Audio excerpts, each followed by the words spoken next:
The radio operator pressed the handset to his ear and listened to static. He adjusted the frequency, checked the antenna connection, and tried again. Nothing came back. The battalion had not answered in 3 hours. The unit was still moving, still following orders, but no one beyond the tree line knew where they were. In the spring of 1968, the United States Army was operating across the central highlands and dense jungle regions of South Vietnam. Units were dispersed over vast areas, often beyond the range of reliable communication. Roads were few, helicopters were vulnerable, and the jungle itself absorbed sound, movement, and visibility. It was a war without clear front lines, fought in terrain that resisted control. This is the story of one such unit, a rifle company operating in a remote valley system northwest of Pleiku. Their mission was routine: move through a suspected supply corridor, locate enemy caches, and report findings. The area had seen light contact in recent weeks. Intelligence suggested movement, but no major concentrations. The company was experienced, well-supplied, and commanded by a captain who had been in country for 7 months. On paper, it was a standard operation. They moved out before dawn. 112 men divided into 3 platoons and a headquarters element. They carried enough ammunition, water, and rations for 5 days. The plan was to sweep through a series of ridge lines and stream valleys, then extract from a clearing to the west. Air support was available on request. Artillery was plotted along their route. Communication checks were scheduled every 2 hours. The first day passed without incident. The jungle was thick, but not impassable. The men moved slowly, maintaining interval, watching the tree line. The heat was oppressive. Humidity soaked through uniforms within the first hour. Movement was measured in hundreds of meters, not miles. By late afternoon, they had covered less than half the planned distance. The captain adjusted the timeline and reported their position. Battalion acknowledged. The company settled into a night defensive perimeter on a low ridge overlooking a narrow stream. The second day began with the same rhythm: movement, observation, listening. The jungle was rarely silent, but there were degrees of noise. The men had learned to distinguish between the sound of wind, animals, and something else. That morning, there was nothing unusual. They continued west, crossing the stream and ascending a gradual slope covered in elephant grass and scattered bamboo thickets. It was just after midday when the first indication of a problem emerged. The radio operator attempted a routine check-in. He received no response. He switched frequencies, checked the equipment, and tried again. Static. The captain was not immediately concerned. Terrain often disrupted signal. They would try again from higher ground. By late afternoon, they had climbed to a ridgeline that should have provided clear line-of-sight communication. The radio operator set up the antenna with care, extended it fully, and transmitted. Nothing. He tried the emergency frequency. Still nothing. The captain gathered his platoon leaders. They discussed possibilities. Equipment failure was unlikely. They carried backup radios. Atmospheric conditions could interfere, but not for this long. The most probable explanation was that they had moved further than planned, or that the relay station had gone offline. The captain made a decision. They would continue to the planned extraction point. It was still 2 days away, but once there, they could signal aircraft visually if necessary. The mission parameters had not changed. There was no immediate threat. Discipline and movement would see them through. That night, the defensive perimeter was tighter. Listening posts were pushed further out. The men were quieter. There was no panic, but there was awareness. They were alone in a way that had not been true the day before. The third day brought the first sign of the enemy. A listening post reported movement before dawn. Voices. The sound of equipment. The post withdrew without making contact. At first light, a patrol moved forward to investigate. They found footprints. Fresh. Leading south, parallel to the ridgeline. The tracks suggested a group of at least 10 men, moving with purpose. The captain assessed the situation. The enemy knew the area. They were likely using trails the company had not yet discovered. Engaging them was not part of the mission, but avoiding them entirely might not be possible. He ordered the company to alter course slightly, moving northwest instead of due west. This would take them through denser terrain, but it reduced the chance of a meeting engagement. The jungle thickened. Visibility dropped to less than 20 meters in some areas. The canopy overhead blocked most of the sunlight. Movement slowed further. The point squad used machetes sparingly, trying to move through gaps rather than cutting new paths. Every sound seemed amplified: the crack of a branch, the rustle of leaves, the distant call of birds startled into flight. By midday, they were deep in triple canopy jungle. The radio operator continued to attempt communication at every halt. The result was always the same. The captain began to calculate supplies. Water was the primary concern. They had passed 2 small streams, but the next reliable source was not marked on the map. Rations were sufficient for another 3 days if rationed carefully. Ammunition was not yet a concern, but it would be if contact was made. That afternoon, they found the trail. It was narrow but well used. Mud showed recent foot traffic. The trail ran east to west, cutting directly across their intended route. The captain called a halt. Moving across a known enemy trail in daylight was a risk. Waiting until dark reduced visibility for both sides, but also made movement slower and noisier. He decided to observe first. A squad moved into position overlooking the trail. They waited for 2 hours. No movement, no sound. The captain made the decision to cross quickly, 1 platoon at a time, with security on both flanks. The first platoon moved across in less than 3 minutes. The second followed. As the third platoon began to cross, a single shot broke the silence. The round struck a tree above the head of the lead rifleman. The platoon dropped and returned fire into the tree line. The enemy did not press the attack. A few more shots were exchanged, then silence. The captain ordered the third platoon to complete the crossing and pushed the company another 200 meters into the jungle before halting. There were no casualties, but the situation had changed. The enemy knew they were there. The company had lost the advantage of stealth. The captain gathered his leaders again. They discussed options. Pushing forward toward the extraction point was still the plan, but it would now be done with the assumption that they were being tracked. The night that followed was different from the previous ones. The men were more alert, more conscious of every sound beyond the perimeter. The listening posts reported movement twice during the night. Both times the sound faded before a clear picture could be formed. It was possible the enemy was probing, testing the perimeter, learning the company's strength and disposition. It was also possible that the sounds were nothing more than animals moving through the underbrush. In the jungle, certainty was rare. The 4th day began before dawn. The company moved in near silence. Every man understood that noise invited contact. The terrain began to slope downward into a valley system that was not clearly marked on their maps. The vegetation changed. Thick undergrowth gave way to taller trees with less ground cover. It was easier to move, but also easier to be seen. The point element moved carefully, pausing every 20 meters to listen and observe.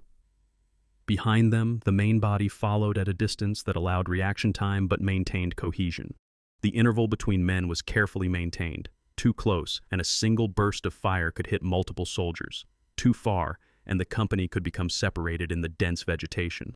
By mid-morning, they reached a stream. It was shallow, perhaps knee-deep, but it ran through a ravine with steep banks on both sides. Crossing would require time and expose the company. The captain sent a squad upstream and another downstream to scout for better crossing points. Both reported back within an hour. The ravine extended in both directions with no easier access. They would cross here. The crossing took nearly 2 hours. Each platoon sent security across first, establishing positions on the far bank to cover the crossing. Then the main body moved over in small groups. The men moved carefully, avoiding noise, watching the opposite bank and the tree line beyond. The water was cool, a brief relief from the heat, but the crossing point was a natural kill zone. Every man knew it. There was no contact, but the tension was constant. Once across, they climbed the far slope and moved another 500 meters before stopping. The radio operator tried again. Nothing. The captain recalculated their position using map and compass. Navigation in the jungle was difficult. Landmarks were few. The canopy obscured the sun for much of the day. Dead reckoning and pace count were the primary methods, both subject to error over distance and difficult terrain. They were still a full day from the extraction point, possibly more given the terrain. Water was becoming a concern. They had refilled at the stream, but purification tablets were running low. Some men had already begun to ration their water more strictly than ordered, saving for the possibility that the next source might be further than anticipated. The captain made a command decision, half rations on water starting immediately. The platoon leaders passed the word quietly. That night, the perimeter was set in a shallow depression surrounded by thick vegetation. The men dug shallow fighting positions using entrenching tools, working slowly to minimize noise. Fields of fire were established as best as the terrain allowed. Claymore mines were placed along the most likely approaches. Listening posts were established 50 meters out in 3 directions. The 4th direction was a steep slope that would make approach difficult. The night was long. Every sound drew attention. The jungle at night was never silent. There were insects, birds, the movement of small animals, the creak of branches in the wind. But there were also sounds that did not fit the pattern. Twice, listening posts reported possible movement, but nothing materialized. Each report meant the perimeter went on full alert. Men gripped weapons, watched their sectors, and waited. Then the sound would fade, and the slow process of relaxation would begin, knowing it might be interrupted again within minutes. The 5th day was the longest. The company was tired. The jungle had worn them down. Feet were blistered from constant wetness and movement over uneven ground. Uniforms were rotting from constant moisture, the fabric weakening at stress points. Small cuts and scratches, unavoidable when moving through dense vegetation, had become infected in the humid environment. But discipline held. The men moved when ordered. They maintained interval. They watched their sectors. The training and the leadership structure provided a framework that functioned even when individual endurance was tested. The terrain opened slightly as they climbed toward higher ground. The extraction point was a ridgeline clearing identified on the map as a possible landing zone. It was still 8 kilometers away. At their current pace, accounting for the terrain and the need for security halts, they would arrive late the following day. Then the rain came. Not the brief afternoon showers common in the highlands, but a sustained downpour that reduced visibility to almost nothing. The company halted. Movement in these conditions was dangerous. The risk of separation, of losing men in the thick vegetation when visibility was measured in meters, was too high. They waited. The rain continued for 4 hours. The men sat in place, water streaming off helmets and ponchos, weapons wrapped in whatever protection they could improvise. Ponchos were draped over rifles to keep the actions dry. Ammunition was checked and rechecked. The waiting was harder than the movement. There was nothing to do but endure. When the rain finally stopped, the jungle was transformed. Every surface was slick. The ground was mud. Small streams had become torrents. What had been narrow trickles between rocks were now rushing flows that would require careful crossing. The temperature had dropped with the rain, and now the men were wet and cold in addition to tired. The captain made another decision. They would move another kilometer before dark, then stop. Pushing further risked injury and exhaustion. A turned ankle, a fall, any injury that reduced mobility could compromise the entire company. They moved slowly, testing each step, helping each other up slopes that had become slick clay. The point element proceeded with extra caution, aware that the rain might have washed away signs of recent enemy movement or hidden trails beneath fresh mud and debris. That night was the coldest. The rain had dropped the temperature significantly. Wet uniforms provided no warmth. The men shivered through the darkness, unable to light fires, unable to do anything but wait for dawn. Some men huddled together for warmth, a practice that violated tactical spacing but was necessary for survival. The listening posts rotated more frequently than usual. Exposure to the cold while remaining motionless was dangerous. The 6th day brought clearer skies but also a new problem. A patrol sent forward to scout the route reported back with troubling news. The trail ahead crossed an area of recent enemy activity. Freshly cut bamboo, the cuts still showing white wood rather than weathered gray. Discarded ration tins, Chinese markings visible on the labels. Footprints, multiple sets, moving in both directions along a trail that had been maintained and used regularly. The enemy was close, possibly dug in along the ridgeline they needed to cross. The captain faced a choice: push forward and risk contact with an enemy force of unknown size in prepared positions, or divert and add another day to the march. He gathered his platoon leaders and the senior NCOs. They spread the map on the ground and discussed options. The terrain to the north was steeper but might allow them to bypass the suspected enemy position. The terrain to the south was lower and wetter, possibly impassable after the rain. He chose to divert north. The company turned, moving along the base of the ridgeline rather than over it. This added distance and required climbing through more difficult terrain, but it reduced the chance of a major engagement. The company was not equipped or positioned for offensive operations. Their strength was in movement and evasion, not in holding ground or assaulting prepared positions. By afternoon, they had circled the suspected enemy position and were climbing back toward their original route. The extraction point was now visible on the map, less than 4 kilometers away. The men moved with renewed focus. They could see the goal, could calculate the distance, could begin to imagine extraction and safety. But the jungle was not finished with them. As they climbed, the terrain became steeper. The vegetation thinned, exposing them to observation from higher ground. The captain slowed the pace, using available cover, moving in short bounds rather than continuous movement. Each bound was covered by another element. The company moved like a careful organism, one part moving while another watched. The climb took the remainder of the afternoon. By the time they reached a position overlooking the extraction clearing, the light was fading. The clearing was smaller than expected, perhaps 60 meters across, surrounded by thick jungle. There was no sign of recent use, no enemy, no preparation for landing. It was simply a gap in the canopy, likely created by a lightning strike or storm damage years earlier, where a helicopter might land if conditions were right. The captain made the final decision of the operation. They would secure the clearing, establish a perimeter, and at first light, attempt to signal any aircraft in the area. If communication could not be re-established, they would use signal panels, smoke grenades, or mirrors. Someone would see them. Someone would come. That night, the company dug in around the clearing. Fields of fire were established, each position carefully sighted, to cover approaches and provide mutual support. Ammunition was redistributed to ensure every position had adequate supply. The machine guns were placed to cover the most likely avenues of approach. The men understood that if the enemy had followed them, this would be the place for contact. A static position was both their best hope for extraction and their most vulnerable point. The perimeter was organized in depth. The outer ring consisted of 2-man positions every 15 meters. Behind them, a secondary line provided support and depth. The command post was in the center, near the clearing edge, where the captain could control the perimeter and communicate with incoming aircraft.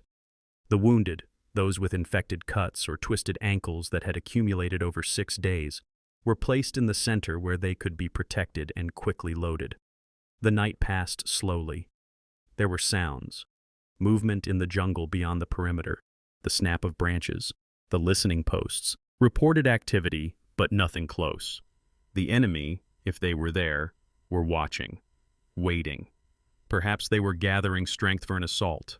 Perhaps they were simply observing, content to let the Americans sit in place while they moved supplies or personnel elsewhere. In the jungle, enemy intentions were always unclear. Dawn came quietly. The clearing filled with mist that slowly lifted as the sun rose above the tree line. The radio operator tried one more time. For the first time in 5 days, there was a crackle, a broken transmission, a voice. The signal was weak, intermittent, but it was there. The operator worked carefully, adjusting the antenna, finding the clearest frequency. He made contact with a relay station. The transmission was broken, but enough information got through. Their position, their status, the need for extraction. He repeated the message 3 times, waiting for acknowledgement after each transmission. Finally, the acknowledgement came. Broken, barely, audible but clear enough. Help was coming. The response came 30 minutes later. A helicopter was inbound. Estimated time, 1 hour. The clearing was marginal for landing, smaller than standard landing zones, but the pilot would attempt it. The company prepared. The perimeter was tightened. Security was pushed out slightly to provide early warning. The wounded were moved to the edge of the clearing. Smoke grenades were readied to mark wind direction for the pilot. The company waited, weapons ready, eyes on the tree line. The sound of the helicopter reached them before they could see it. A distant thump of rotors growing louder, echoing off the ridgelines. Then it appeared, low and fast, circling the clearing once before committing to the approach. The pilot was evaluating the landing zone, checking for obstacles, judging the wind and the space available. The helicopter settled into the clearing, rotors whipping the grass flat, creating a storm of dust and debris. The men moved quickly, loading the wounded first, then by squad. The rotor wash was intense. The noise made communication impossible. Hand signals directed the loading. The helicopter lifted, turned, and disappeared over the trees. It returned twice more. Each time, the tension held. Each time, the enemy did not attack. Each time, more men were lifted to safety. The final lift took the command element and the rear security. The captain was the last man to board, maintaining his responsibility until every soldier was accounted for. As the helicopter climbed away from the clearing, he looked down at the jungle below. It looked the same as it had 6 days earlier, endless, impenetrable, indifferent. The company had been cut off for 5 days. They had lost communication, moved through enemy-controlled terrain, conserved failing supplies, and survived on discipline and leadership. There had been no dramatic firefight, no heroic stand, no moment of victory, just movement, patience, waiting, and the waiting. Steady application of training. That was the reality of being cut off in Vietnam. It was not cinematic, it was not glorious. It was the slow accumulation of small decisions, the management of fear and exhaustion, and the trust that each man would do his part. The jungle did not care about courage or determination. It tested endurance, discipline, and the ability to continue functioning when isolated from support. And on this occasion, endurance was enough. If you enjoyed this video, please like and subscribe and write in the comments what the next video should be about.